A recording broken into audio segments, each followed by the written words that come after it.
Yeah.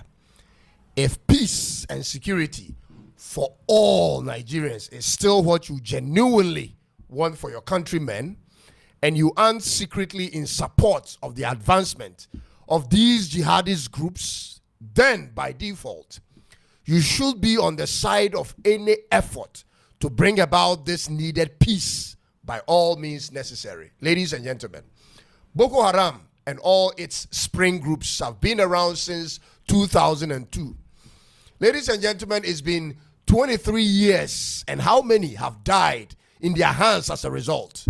How many times haven't Nigerian politicians used this situation as a campaign message to get into power and then forget about it? This has been the case all along, as tens of thousands of people have been slaughtered and also chased out of their ancestral homes. Ladies and gentlemen, do you still genuinely believe the Nigerian government led by Tinubu could ever or can ever bring about an end to this situation? You really believe this? I tell you this, even if all what Tinubu asked for in terms of military logistics and funding is provided him, he could never end this genocide. It will be impossible for him to do, because I don't see anything about him which has to do with a political will to end it.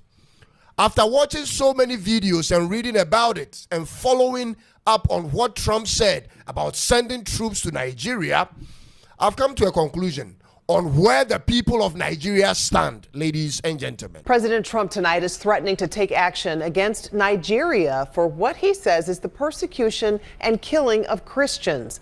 In a post on Truth Social, the president said he has ordered the Pentagon to begin planning for a possible military action. Trump warned he will also, quote, immediately stop all aid and assistance to Nigeria.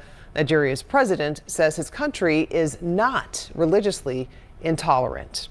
We have no fear of whatever Trump is doing on the other side. It has come to this one point.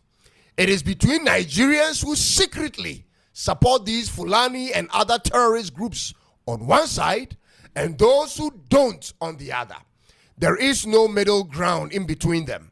Because if you think about it critically, ladies and gentlemen, whether you don't like how Trump spoke of protecting the lives of Christians in Nigeria or not, or whether you think it will be an infringement of Nigeria's sovereignty or not, ladies and gentlemen, if your wish is for this mass killing to stop, then you would want the surest means possible to be applied by all means necessary.